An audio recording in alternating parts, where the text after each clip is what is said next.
Aujourd'hui, on va plonger dans l'histoire de Kafka Hibino, un gars qui rêvait de combattre les kaijus, mais qui a fini par nettoyer leur saleté. Mais le destin? Ah, le destin adore faire des blagues et a transformé le nettoyeur en monstre lui-même.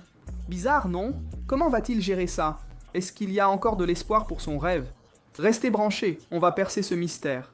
Mais avant tout, notre petit rappel habituel, qui fait vraiment du bien à la chaîne. On sait que, dans la précipitation, beaucoup de gens qui aiment nos vidéos finissent par oublier de liker ou de s'abonner. Votre soutien, qui ne vous coûte absolument rien, c'est ce qui nous donne l'énergie de continuer. Maintenant, plongeons à fond, car je vais détailler chaque moment surprenant et chaque scène électrisante de cette vidéo sensationnelle. Fais bien attention, l'histoire commence dans une métropole imposante. Des gratte-ciel touchant les nuages chargés, mais la tour emblématique de Tokyo, en arrière-plan, nous rappelle que nous sommes au Japon. Une atmosphère lourde, presque palpable, annonce quelque chose. Nous descendons au niveau de la rue. La vie bat son plein.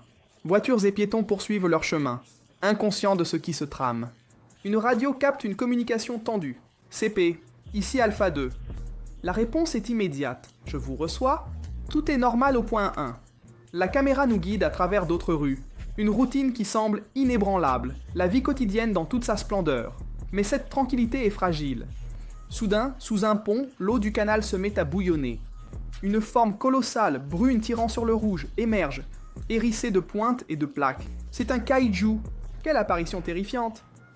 Un navire à proximité, le Maru Yokohama, est frappé par l'onde de choc provoquée par l'immersion du monstre. L'eau envahit la ville avec une force brutale, balayant tout sur son passage.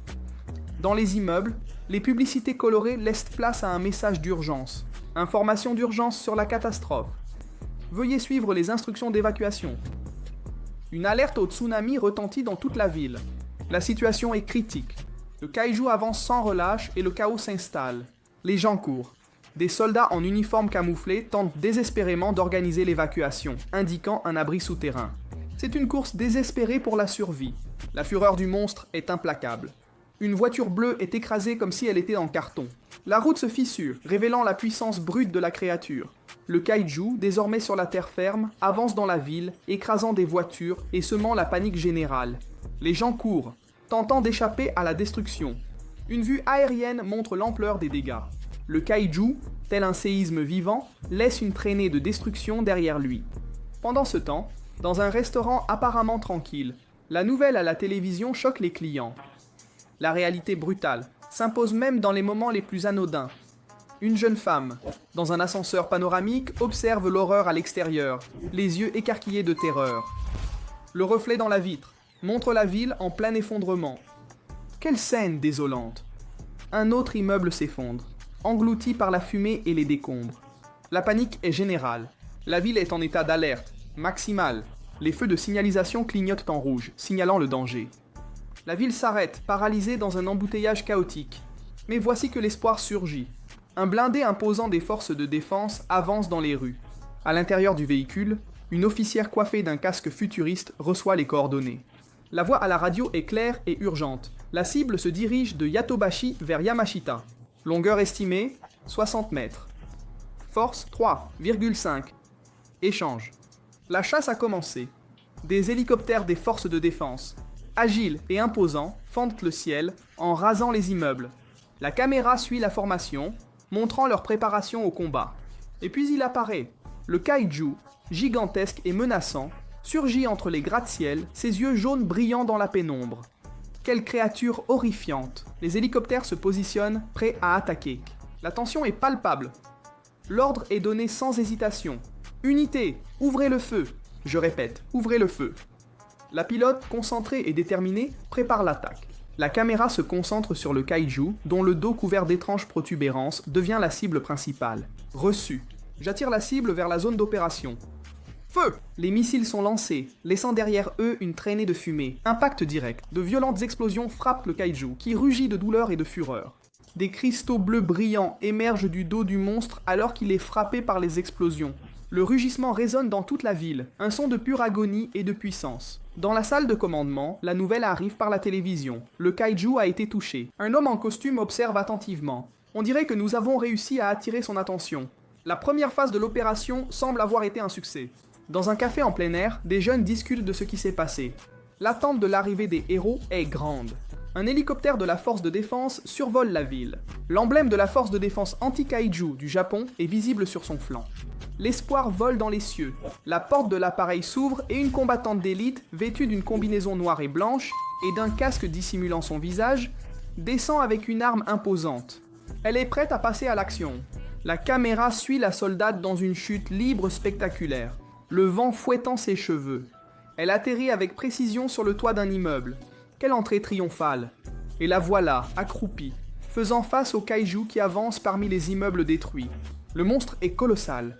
Le kaiju, avec sa peau épaisse et hérissée de pointes, avance avec une force brute, écrasant tout sur son passage. La destruction est immense. Il rugit de nouveau, ses yeux jaunes fixés sur la petite silhouette humaine. La fumée et les décombres emplissent l'air. D'autres membres de l'équipe de la 3e division entrent en action, sautant agilement sur les toits et les façades des immeubles, tels des ombres rapides, esquivant les attaques du monstre. Une véritable démonstration d'habileté et de courage. La soldate, désormais au niveau de la rue, tire avec son arme futuriste. Mais le kaiju est rapide et attaque avec sa langue bifide et répugnante. Quel danger! Elle est touchée et projetée contre un immeuble, mais se remet rapidement. L'adrénaline pulse. Même blessée, elle ne renonce pas. Avec une détermination féroce, elle se relève, saisit une arme encore plus grande, une sorte de canon portatif, et vise la poitrine du kaiju. Boum! Un tir précis et dévastateur. L'impact est brutal. Le monstre chancelle, touché de plein fouet. Des morceaux de sa chair volent dans les airs. Une pluie grotesque de sang et de viscères recouvre la ville déjà détruite. Quelle horreur indescriptible! Le kaiju s'effondre lourdement, vaincu. Son corps gigantesque se désintègre dans une explosion finale de sang et d'organes internes qui recouvrent tout autour. La boucherie est totale. L'œil du kaiju, encore intact et gigantesque, reflète le ciel, désormais plus clair. La soldate, couverte de sang et de débris, observe la scène de la victoire. Son expression est impassible, presque froide.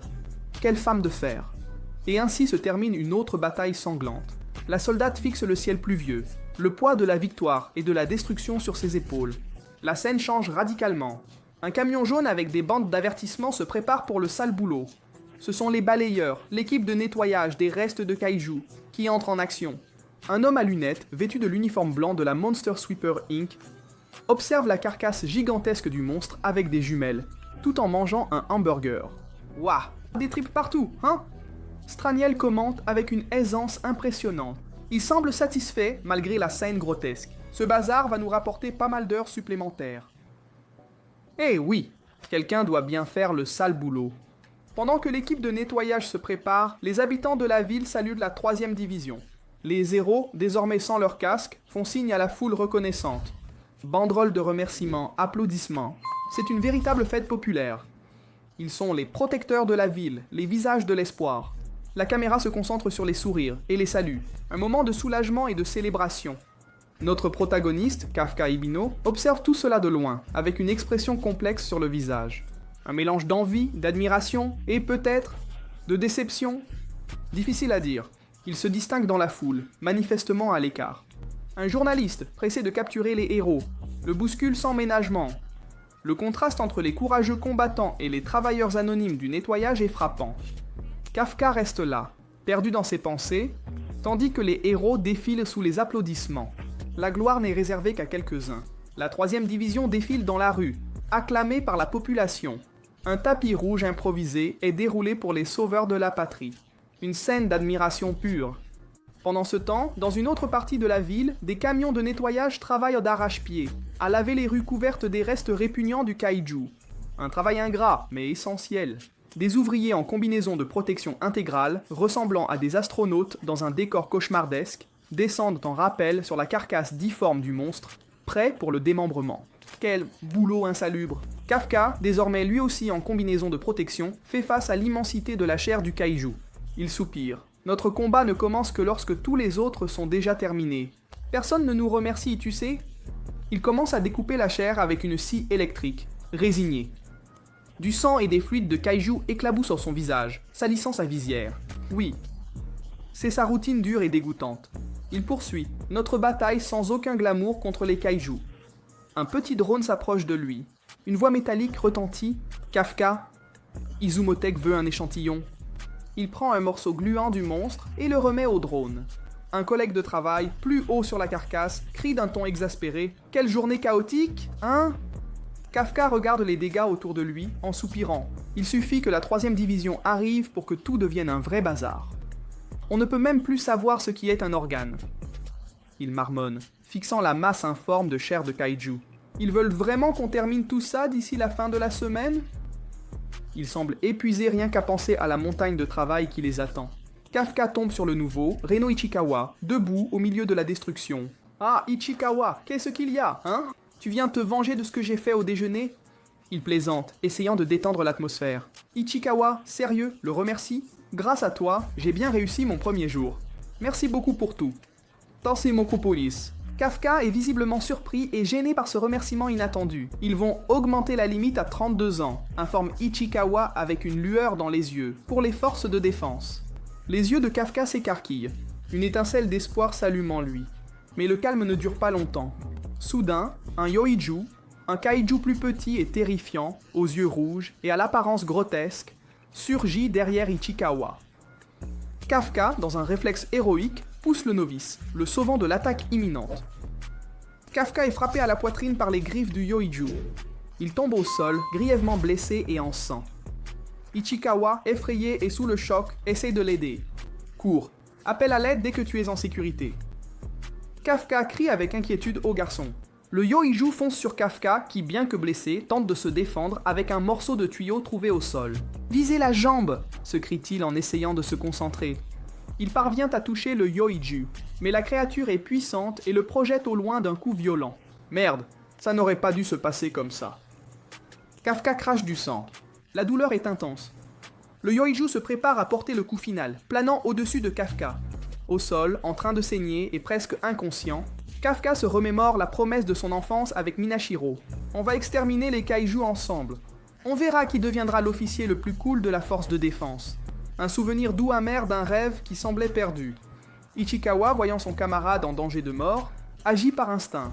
Il saisit un panneau de signalisation et, avec un courage surprenant, attaque le yoju, mais il est facilement repoussé par la puissante queue du monstre. Kafka, même au bord de la mort, ne renonce pas.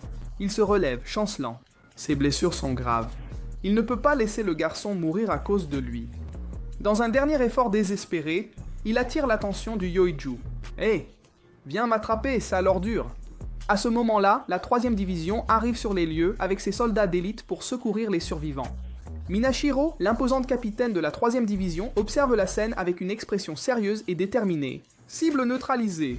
Et nous avons des blessés. Allons procéder au sauvetage. » Sa voix est calme, mais porte l'autorité d'une véritable chef. Kafka, dans sa chambre d'hôpital, bandé et sous médication, se remémore la promesse qu'il avait faite à Mina lorsqu'ils étaient enfants. Il se sent comme un véritable échec. Le poids de la réalité écrase ses rêves. Soudain, une scène étrange et inattendue survient. Un petit kaiju volant, doté d'ailes translucides et d'un corps segmenté, entre par la fenêtre de l'hôpital et se dirige directement vers la bouche de Kafka, qui est allongée. Quelle horreur incroyable! Kafka essaie de recracher la créature, mais il est déjà trop tard. Le petit kaiju glisse dans sa gorge. Kafka commence à se tordre sur son lit, son corps convulsant violemment. Une transformation étrange et terrifiante s'empare de son corps. Ses muscles enflent, sa peau s'assombrit, ses os craquent. Il hurle de douleur alors que la métamorphose progresse. Ses pieds se déforment, des griffes apparaissent, et une lumière bleuâtre, sinistre, émane de son corps. C'est une scène de pure horreur et de souffrance. Ichikawa entre dans la chambre à ce moment précis et se retrouve face à une vision incroyable et terrifiante. Kafka, ou plutôt la créature en laquelle il s'est transformé, est assis sur le lit dans sa forme humanoïde monstrueuse, la tête de squelette ornée de cornes et les yeux brillants d'une lumière bleue intense. À l'arrière-plan, un petit vieux, un autre patient de l'hôpital, observe toute la scène, terrifié, sur le point de faire une crise cardiaque. La situation vient de devenir infiniment plus compliquée. Et c'est sur cette scène de pure terreur et de transformation que nous allons nous arrêter pour aujourd'hui, les amis. Kafka s'est transformé en kaiju, et cette fois-ci devant des témoins innocents. Comment va-t-il expliquer ça? Le rêve d'entrer dans la force de défense est-il déjà perdu? Si cette vidéo t'a mis autant sur le bord de ton siège et rongé les ongles d'anxiété que moi, tu sais déjà quoi faire pour ne rien rater. Un petit like malin et ton abonnement à la chaîne sont notre plus grande source de motivation pour continuer. Et franchement, ça ne prend même pas une seule seconde de ton temps. J'ai vraiment envie de savoir ce que vous avez pensé de tout ce qui s'est passé. Alors dites-moi dans les commentaires ci-dessous ce que vous pensez qu'il va arriver à Kafka maintenant. Un grand merci à tous et à très bientôt pour notre prochaine aventure ici sur la chaîne.